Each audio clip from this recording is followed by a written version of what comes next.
Ok, entonces, miren, la idea es esto, ¿no es cierto? ¿Qué pasaba cuando la naturaleza pecaminosa, antes de aceptar al Señor, era la que nos gobernaba?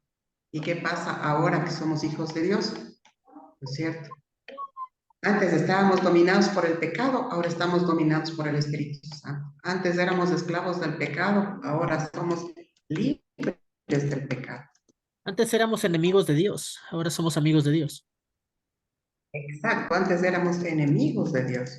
¿De acuerdo? Todo eso está ahí en Romanos. Ahora somos amigos de Dios. Ese muro de separación que creó Dios porque no puede soportar nuestro pecado, ya fue roto cuando el Señor Jesús murió en la cruz. ¿Sí ven? Entonces, así quiero un montón de cosas. ¿Qué pasaba antes y qué pasa ahora? Antes pasaba tal cosa, ahora estamos en tal otro. ¿Ya? Necesito al menos 10 cosas, por lo menos 10 cosas que comparan. ¿Qué pasaba antes en nuestra naturaleza pecaminosa? ¿Qué pasa ahora que somos hijos de Dios? ¿Ya? ¿Qué pasa antes? ¿Qué pasaba antes? Antes estábamos, este, antes íbamos a condenación, ¿no es cierto? Antes íbamos a condenación, estábamos destinados, ¿no es cierto? Destinados a condenación. Ya, ahora estamos, ¿qué estamos? ¿Ya estamos destinados a condenación? A Pregunto. salvación. Eso, nosotros estamos destinados a salvación, ¿no es cierto? Ya nos salvó el Señor. Nosotros nos vamos a su gloria, nosotros nos vamos a su casa, nosotros somos dueños de la casa de Dios, nosotros somos hijos de Dios, nosotros somos hermanos de Jesús. No lo dice el profe Malú, lo dice la Biblia, lo dice el Señor. ¿Ya? Entonces, eso es lo que vamos a hacer. Este cuadrito es nuestra tarea 3. Ahí ustedes ponen tarea 3 y ponen su nombre, ¿ya? Y hacemos este cuadrito. Este cuadrito lo van a mandar al correo, ¿no es cierto? Y esta es su tarea 3. Miren, qué diferencia tan grande cuando nosotros vivíamos en naturaleza pecaminosa y cuando nos transformamos en hijos de Dios. No somos salvados por la misericordia del Señor. ¿Ya? Muy bien. Esa es la tarea. Ahora sí, nos vamos un ratito a ver Romanos 9. A ver, Romanos 9. Romanos 9 dice, con Cristo de testigo hablo con toda veracidad. Está hablando Pablo, ¿no? Mi conciencia y el Espíritu Santo lo confirman. Pablo dice, tengo el corazón lleno de amargura, tristeza, infinito dolor. Y nosotros le decimos, ¿por qué, Pablo? ¿Cuál es tu problema? Dice, estoy sufriendo por mi pueblo, mis hermanos judíos. ¿Qué pasa? ¿Qué pasa con los judíos? Y Pablo dice, yo estaría dispuesto a vivir bajo maldición separado de Cristo. O sea, él dice, yo podría aceptar la condenación, yo podría dejar de ser hijo de Dios, si es que eso les pudiera salvar a ellos. Mire eso, qué amor de él por sus hermanos judíos, ¿no? Dice, yo estaría dispuesto a ir a condenación, a dejar de ser hijo. ¿Para qué? Para que tú les salves a ellos. Dice ahí, ellos son el pueblo de Israel. Miren esto. Ellos son el pueblo de Israel. ¿Quién es? Nosotros ahora que estamos en el tema de la guerra. Elegidos para ser hijos adoptivos de Dios. Ellos primero fueron elegidos para ser hijos adoptivos de Dios. ¿Qué más? A ellos Dios les reveló su gloria. Vean, a ellos primerito les reveló su gloria. Con ellos hizo pactos. A ellos con ellos hizo pactos Dios, ¿no es cierto? A ellos les entregó su ley, a los judíos. Les dijo, miren, aquí está esto para que ustedes se den cuenta que está mal en su vida. Les dio el privilegio de adorarlo y de recibir sus promesas maravillosas. Les dio el privilegio de adorarlo y de recibir sus promesas maravillosas. ¿Qué no hizo Dios por ellos? Todo les dio así en bandeja de plata a los judíos. Dice, Abraham, Isaac y Jacob son los antepasados de los israelitas. Cristo mismo era israelita. ¿Por qué amamos al pueblo de Israel? Porque ahí nació Jesús, ¿no es cierto? En cuanto a su naturaleza humana. Dios. Jesús es Dios, el que reina sobre todas las cosas y es digno de eterna alabanza. Miren, aquí estamos hablando de Jesús. Dice, Jesús es Dios, el que reina sobre todas las cosas y es digno de eterna alabanza. Qué hermosura, ¿cierto? Y ahora, versículo 6. ¿Será que Dios no cumplió su promesa con Israel? Pablo dice, ¿será que Dios no cumplió su promesa con Israel? Déjame ver. Profe, disculpe, ¿Alguien tiene ¿puede prendido el apagar los otros micrófono? micrófonos? Sí, Se la escucha pastora, la interferencia. Victorita tenía prendido, ya le apago. Eso, gracias. Sí, sí, sí, me hizo un chirrido en la oreja. Entonces dice, imagínense, los judíos tenían todas las promesas de Dios, los pactos con Dios, la gloria de Dios, la ley, todo, todo, todo. ¿Qué pasó? ¿Acaso Dios no cumplió su promesa a Israel? Dice, no, porque no todos los que nacen en la nación de Israel son verdaderos miembros del pueblo de Dios. Claro, no es cierto. Ellos son judíos, pero no son hijos de Dios, no son miembros del pueblo de Dios. Ahí están los judíos ortodoxos, los que hasta ahora están esperando el Mesías, los que van a recibir al anticristo, porque ellos van a recibirle al anticristo como si fuera el Mesías, ¿no es cierto? Así está escrito en Apocalipsis, ¿no? Claro, todos nacieron en Israel, pero no todos son miembros del pueblo de Dios, no todos son hijos de Dios. Entonces dice aquí, ser descendientes de Abraham no los hace ser verdaderos hijos de Abraham. Pues las escrituras dicen, Isaac es el hijo mediante el cual procederán tus descendientes. Aunque Abraham también tuvo otros hijos. Eso significa que no todos los miembros, no todos los descendientes naturales de Abraham son hijos de Dios. Claro, no son. Ahí están los judíos ortodoxos, ahí están los judíos que no reconocen a Jesús. Miren lo que dice acá. Solo los hijos de la promesa son considerados hijos de Abraham. Solo los hijos de la promesa son considerados hijos de Abraham, pues Dios había prometido, volveré dentro de un año y Sara tendrá un hijo, ¿no es cierto? Los hijos de la promesa son hijos de Abraham, ¿ya? En este caso Isaac, ¿ya? Dice, ese hijo fue nuestro antepasado Isaac. Cuando se casó con Rebeca, dio a luz mellizos. Sin embargo, antes de que nacieran, antes de que pudieran hacer algo bueno o malo, ella recibió un mensaje de Dios. Este mensaje demuestra que Dios elige a la gente según sus propósitos. Esto es tremendo. Dios elige a la gente según sus propósitos, ¿no es cierto? Dios tiene un propósito para cada persona. A mí me hizo maestra, a alguien Dios le habrá hecho profeta, Dios le habrá hecho médico, Dios le habrá hecho ingeniero civil, no sé. Dios elige a la gente según sus propósitos y nos da los dones para que hagamos lo que tenemos que hacer. Dios nos da los dones. Yo desde niña tenía el don de enseñar. Venían mis compañeritos a mi casa para que les enseñe y mi mami moría de iras. ¿Por qué vienen tus compañeros? ¿Por qué no aprenden ellos en la escuela? ¿Por qué tienen que venir a preguntar?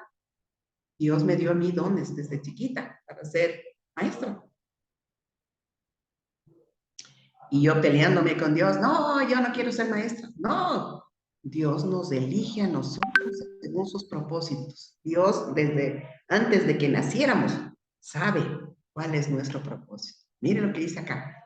Él llama a las personas, pero no según las buenas o malas acciones que hayan hecho. Dios no nos llamó a nosotros porque éramos unos angelitos con una aureola. No, Dios nos llamó a nosotros según su propósito, sin importar cuán revolcados en el lodo del pecado estábamos. ¿No? Dios nos escogió a nosotros desde antes y nos buscó y nos llamó porque Él quiso. Por eso hay gente que en la cárcel conoció al Señor y luego se hizo pastor. Asesinos que estaban en la penitenciaría, que estaban en las cárceles de Estados Unidos. El Señor les llamó a ellos, no por sus buenas obras, no por sus antecedentes, ¿no? Se le dijo, tu hijo mayor servirá a tu hijo menor. Por ejemplo, en el caso de los hijos, ¿no es cierto? El Señor eligió al menor, no al mayor. Le dijo, a ti te elegí, a ti, y al otro no. ¿Por qué? Porque Dios es Dios, ¿no es cierto? Como dicen las escrituras, amé a Jacob, pero rechacé a Esaú, ¿ya? ¿No es cierto? El Señor amó al segundo, a Jacob. ¿Ya? Rechazó a Esaú. ¿Por qué? No lo sé. Hay que preguntarle a Dios, hay que llevar escrita esa pregunta, papito Dios, ¿por qué? ¿Por qué Esaú no? ¿Por qué Jacob sí? Ahí Dios nos dirá la razón. Versículo 14. ¿Estamos diciendo entonces que Dios fue injusto? Por supuesto que no. Pues Dios le dijo a Moisés, tendré misericordia de quien yo quiera. Dios, ¿por qué nos eligió a nosotros? Porque Él quiso por su misericordia. Y tendré compasión de con quien yo quiera. ¿A quién le da compasión el Señor? A quien Él quiera, porque Dios es Dios. 16. Por lo tanto, es Dios quien decide tener misericordia. Nosotros podemos, Señor, ten misericordia, Señor, ten misericordia, pero Dios es quien decide tener misericordia. No depende de nuestro deseo ni de nuestro esfuerzo, ¿no? Nosotros podemos pararnos de pestañas para que Dios tenga misericordia por alguien, pero solo Dios sabe a quién le da su misericordia y por qué. Versículo 17. Pues las escrituras cuentan que Dios le dijo al faraón, te he designado con el propósito específico de exhibir mi poder en ti y dar a conocer mi fama por toda la tierra. Así que, como ven, Dios decide tener misericordia de algunos y también decide endurecer el corazón de otros para que se nieguen a escuchar. Miren, Judas estuvo con Jesús 3 años, como estuvieron los otros. Juan, comparemos a Juan y comparemos a Judas, ¿no es cierto? Ahí estaban. Juan que escribió el Apocalipsis, Juan que escribió de las versiones del Evangelio más hermosas, del Evangelio de Juan y todo. Y también estaba Judas, pero Dios tuvo misericordia de Juan y Dios decidió endurecer el corazón de Judas para que no escuche, para que no se convierta. Judas no se hizo hijo, Judas no se convirtió, porque quien se convierte no va a entregarle al Mesías, pues o sea, de verdad, Judas no se convirtió. Judas no se convirtió, Judas nunca fue hijo. Versículo 17. Ahora bien, ustedes podrían decir, ¿por qué Dios culpa a las personas por no responder? ¿Acaso no hicieron sencillamente lo que Él les exige que hagan? Pablo contesta, no, no digan eso. ¿Quién eres tú, simple ser humano, para discutir con Dios? No sé si ustedes han visto a veces que están haciendo, por ejemplo, los de, ¿cómo se llama? Jóvenes contra el cáncer, Jóvenes contra el Cáncer, hay una fundación, ¿no es cierto? Ellos se paran de cabeza tratando de conseguir dinero para que no se mueran los chicos con cáncer, no sé qué. No se puede pelear contra Dios. Si Dios quiere llevarse a alguien, llévate, Señor. Es tu voluntad, bendito Dios. Y nosotros ahí, no, póngale esta vacuna, no, operémosle, no, llevémosle a Estados Unidos, no, hagamos esto. Pero ¿y si Dios quiere llevarle a alguien? ¿Por qué nos peleamos contra Dios? Es que es mi mamá, es mi mamá, es mi mamá. A mí, por ejemplo, Dios me habló clarito y me dijo, tu mami va a morir. Y mi hermano me decía, ora por ella, mira cuánta gente se ha sanado cuando tú has orado. ¿Por qué no oras por tu mamá? ¿Por qué no oras por tu mamá? Mi hermano me reclamaba fuerte. Y yo le decía, yo no me puedo pelear contra Dios. Si Dios a mí me dijo que se va a llevar a mi mamá, yo tengo que decir amén. No puedo pelearme contra Dios. Mira lo que dice acá. No digan eso, ¿no es cierto? No digan eso. ¿Quién eres tú, simple ser humano, para discutir con Dios? ¿Quién eres tú? ¿Quién eres tú para decir, ¿por qué? Señor, no hagas esto. No podemos pelearnos contra Dios.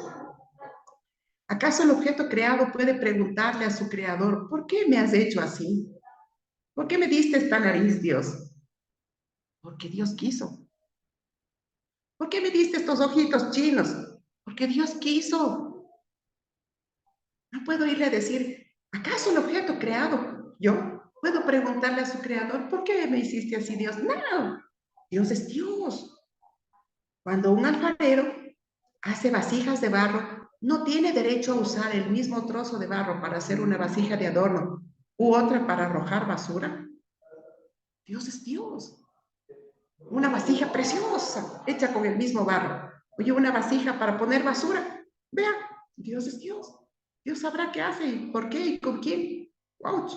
De la misma manera, aunque Dios tiene el derecho de mostrar su enojo y su poder, Él es muy paciente con aquellos que son objetos de su enojo, los que están destinados para destrucción.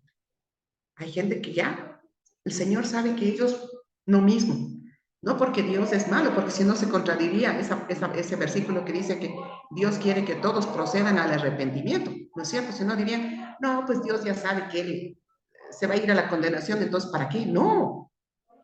Lo que pasa es que Dios conoce el corazón. Seguramente Dios conocía el corazón de Judas y lo eligió, porque alguien tenía que entregarlo, ¿cierto?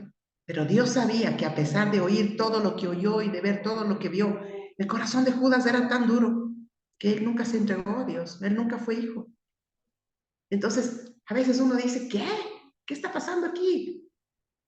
Versículo 22. De la misma manera, aunque Dios tiene el derecho de mostrar su enojo y su poder, Él es muy paciente con aquellos que son objeto de su enojo, los que están destinados para destrucción. 23. Lo hace para que las riquezas de su gloria brillen con mucha más intensidad sobre aquellos a quienes les tiene misericordia, los que preparó de antemano para gloria. Dios está manteniendo a los malos para que se vea lo bueno.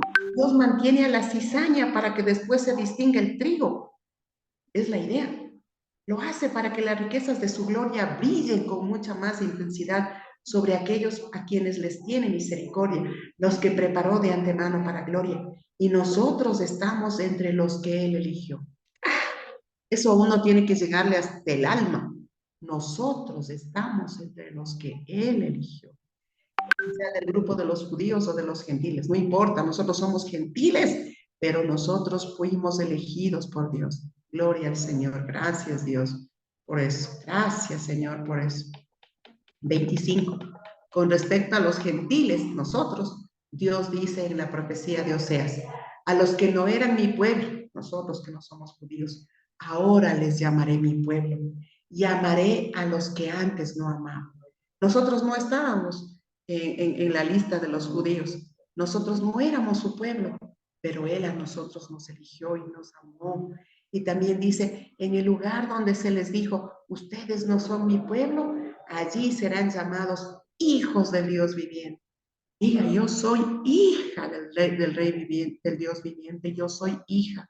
Aunque yo no soy judía, aunque yo soy una gentil, por su misericordia, yo soy hija del Dios viviente.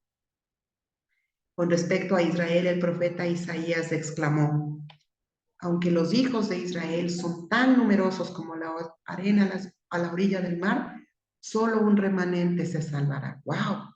Solo un remanente se salvará. En Yoyo, pues el Señor ejecutará su sentencia sobre la tierra sin demora y de manera terminada. Y lo mismo dijo Isaías en otro lugar. Si el Señor de los ejércitos celestiales no hubiera perdonado la vida a unos cuantos de nuestros hijos, habríamos sido exterminados como Sodoma y destruidos como Gomorra. Si el Señor no hubiera perdonado la vida de unos cuantos judíos, todos hubieran sido hechos papilla como Sodoma y Gomorra, ¿cierto? Porque Dios es Dios y en su poder Él puede hacer lo que Él quiere. Incredulidad de Israel. ¿Qué significa todo esto? Aunque los gentiles no trataban de seguir las normas de Dios, fueron hechos justos a los ojos de Dios. Y eso sucedió por medio de la fe. ¿Se acuerdan que hablamos de eso? De que nosotros no recibimos si no tenemos fe. Acuérdense de por qué recibió Abraham. Abraham recibió porque tuvo fe. Y Abraham no era judío. Abraham era gentil. Pero los hijos de Israel que se esforzaron tanto en cumplir la ley para llegar a ser justos ante Dios, nunca lo lograron. Hubo fariseos seguramente que querían cumplir las 600 no sé cuántas instrucciones de Dios. No lo lograron. No pudieron lograr ser justos delante de Dios. ¿Por qué no? ¿Por qué trataban de hacerse justos ante Dios por cumplir la ley en lugar de confiar en Él? Tropezaron con la gran piedra en su camino. Ellos quisieron hacer las cosas en sus fuerzas. No, Yo tengo que quitarme la naturaleza pecaminosa por mí mismo. Ya me voy a lavar con piedra pómez. No, ya me voy a sacar la sangre y me voy a poner otra sangre que no tenga ADN pecaminoso. No, eso no es posible. Ellos creyeron que con su esfuerzo, cumpliendo cada cosa de la ley, Dios les iba a decir, uy, qué maravilla, tú cumpliste hasta lo último, entonces ven acá, tú eres justo. No, eso no se puede comprar, no se puede lograr por nuestras fuerzas, se logra por la gracia de Dios y por nuestra fe en Jesús. 33. Dios se lo advirtió en las Escrituras cuando dijo, pongo en Jerusalén una piedra que hace tropezar a muchos, una roca que los hace caer, pero todo el que confíe en él jamás será avergonzado. Ahí le puso a Jesús en medio de los judíos y muchos no creyeron en él. Y muchos no creen en él y muchos no aceptan a él, pero el que confíe y crea en Jesús será transformado de su naturaleza pecaminosa a hijo de Dios y jamás será avergonzado. Nosotros que nos hemos hecho hijos no seremos avergonzados. El Señor nos ha rescatado por su misericordia, nos ha dado una nueva naturaleza por su misericordia. ¡Tarán! Tremendo, ¿cierto? Vamos a tratar de llegar un piquito más allá con Romanos 10, hasta donde nos dé Romanos 10. Vamos ahí. Espero que Romanos 10 no sea muy largo. A ver, ahí vamos. Miren lo que dice Pablino. Amados hermanos, el profundo deseo de mi corazón y mi oración a Dios es que los israelitas lleguen a ser salvos. Y nosotros también queremos que los israelitas conozcan al Dios verdadero, ¿cierto? Yo sé que ellos tienen un gran entusiasmo por Dios, pero es un fervor mal encausado. Ellos siguen buscando al Mesías. Tienen un fervor, una fe de que van a encontrar al Mesías.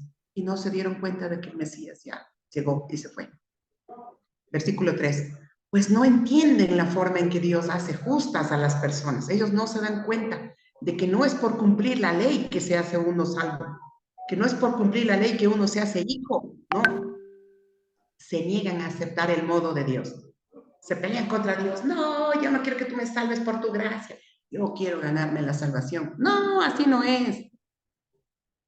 Se niegan a aceptar el modo de Dios y en cambio se aferran a su propio medio de hacerse justos ante Él, tratando de cumplir la ley. Eso no se puede. No se puede cumplir la ley para llegar a ser hijo. No. 4. Sin embargo, Cristo ya cumplió el propósito por el cual se entregó la ley. El Señor cumplió toda la ley, se entregó la ley para que nosotros veamos qué malos somos, qué pecadores somos, y como resultado, todos los que creen en Jesús son hechos justos a los ojos de Dios. Todos los que recibimos a Jesús en nuestro corazón somos hechos justos a los ojos de Dios, porque su sangre lava nuestros pecados. Tremendo. Miren acá.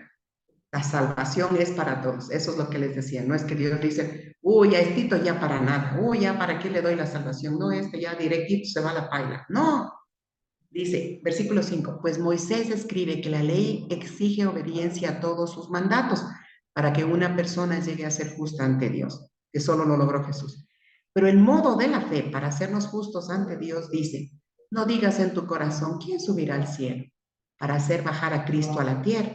Ni tampoco digas, ¿quién descenderá al lugar de los muertos para volver a Cristo de nuevo a la vida? En realidad dice, el mensaje está muy al alcance de la mano, está en tus labios y en tu corazón. Y ese mensaje es el mismo mensaje que nosotros predicamos acerca de la fe. Que si declaras abiertamente que Jesús es el Señor y crees en tu corazón que Dios lo levantó de los muertos, serás salvo. La única forma que tenemos de llegar a ser hijos es creer en el corazón que Dios levantó a Jesús de los muertos y declarar con mi boca que Jesús es el Señor. ¡Tarán! Por eso hacemos la oración de fe. Y esa es la llave con la que nosotros podemos llegar a ser hijos. Patricio, dígame. Mi profe Malu, sabrá. Eso ya es un sentir mío y yo creo que es a veces muy humanista o muy humanístico. ¿Cómo se dice? No sé cómo se dice humanista, humanístico. ¿Cómo se dice, profe? Humanista. Humanista. Entonces, Mm. yo me apoyo en este versículo cada vez que yo evangelizo y Dios ha puesto en mi corazón esto. O sea, yo tengo que hacerle confesar, yo tengo que hacerle decir a la persona con su boca que Jesús es el Señor. Punto. Ya todo lo demás yo le dejo al Señor y es obra del Espíritu Santo. Porque aquí dice que si confiesas con tu boca, eres salvo. Punto. Entonces, a eso yo me aferro y digo, yo no les voy a estar evangelizando porque le veo a una persona en la calle y le digo, a ver, repita conmigo y le digo, a ver, la palabra de Dios dice que si confesares con tu boca, listo, entonces tiene que confesar, decir, tú eres mi Señor, tú eres mi Salvador, tú eres mi todo, ¿no es cierto? Entonces yo me aferro a eso y de ahí le dejo la obra al Espíritu Santo, no hago más, porque a lo mejor no le vuelvo nunca más a ver a la persona que yo le compartí el Evangelio. Ajá. Ahora, esto es un tema súper interesante, ¿no? Nosotros sembramos la semilla, como dice el Señor, y de pronto el Señor es quien da el crecimiento, ¿verdad? Y a lo mejor nosotros hemos sembrado muchas semillas por ahí, pero jamás veremos a esas personas desarrollarse en el Señor. Pero yo, por ejemplo, si les he contado mi testimonio, yo hice mi oración de fe cuando tenía 14 años. Le entregué mi vida al Señor diciendo esto, yo creo, Señor, que tú eres mi Señor y no sé qué, yo creo en mi corazón que tú, Señor, fuiste levantado de los muertos y todo. Yo hice la oración de fe a los 14 años, pero llegué a los pies del Señor a los 38 años, ¿cierto? Entonces, aquí hay una cosa, que si alguien hubiera a los 14 años cultivado esa semilla, ¿no es cierto? Ponerle agüita, irle regando, irme enseñando. Cuando yo tenía 38 años, hubiera sido una maravilla. Pero como se quedó el proceso natural de que la semilla vaya en mi corazón y yo recién llegue a conocer al Señor a los 38 años, ¿no?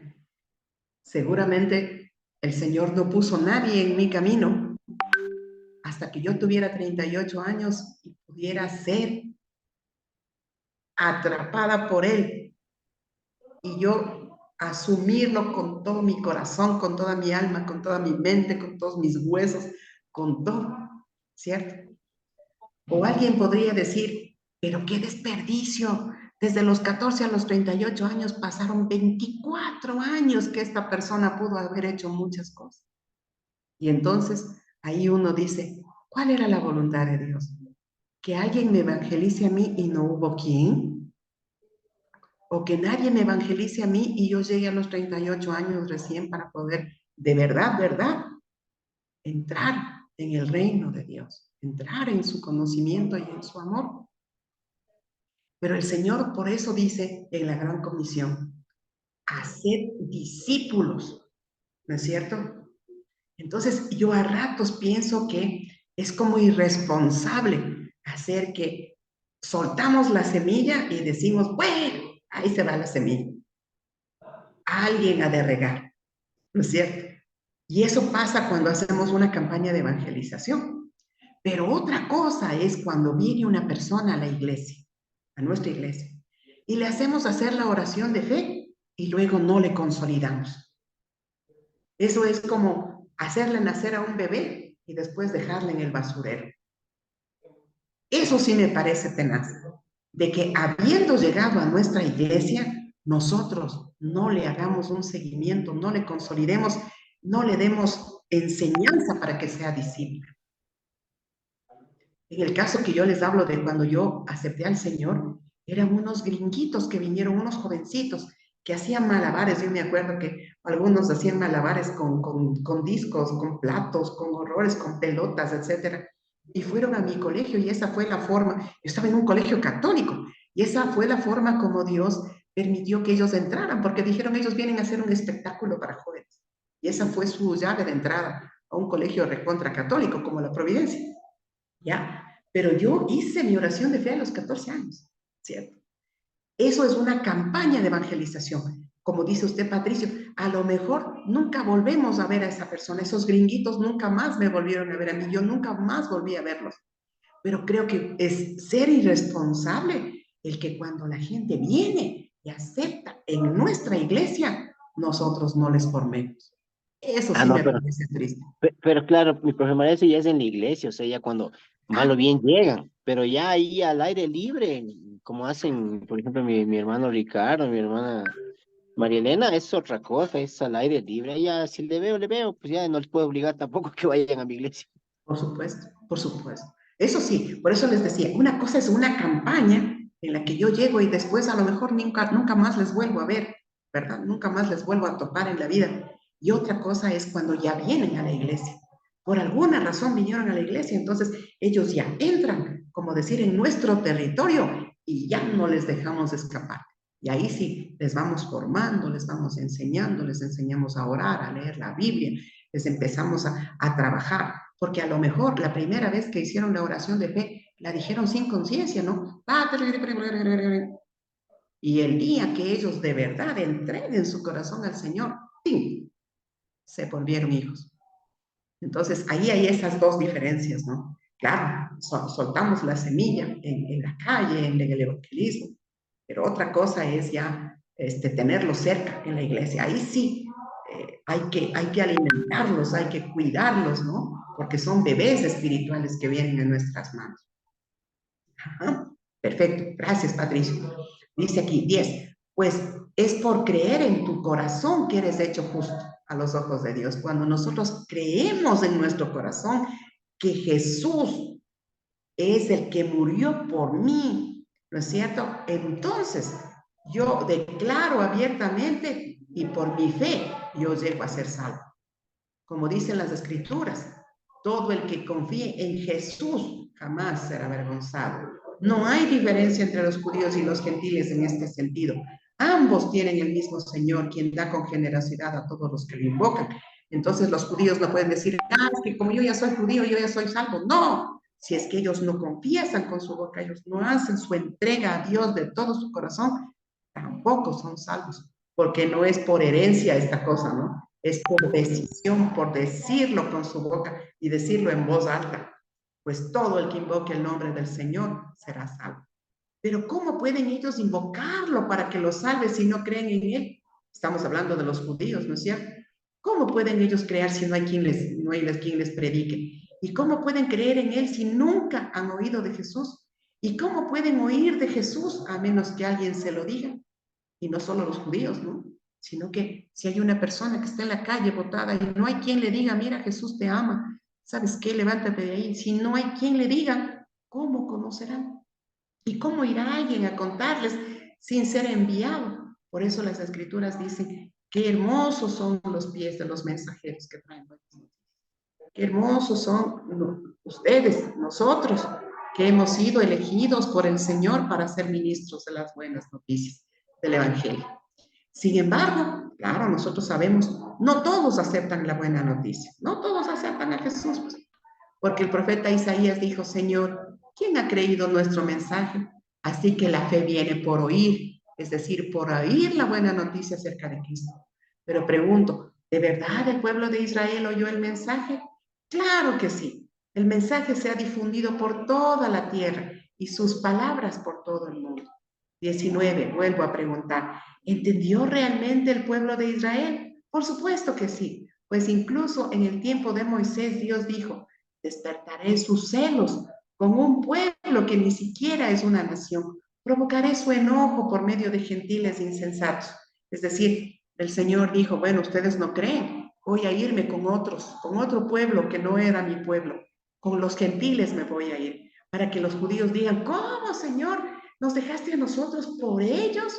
Entonces que ellos le busquen a Dios, pero ni así.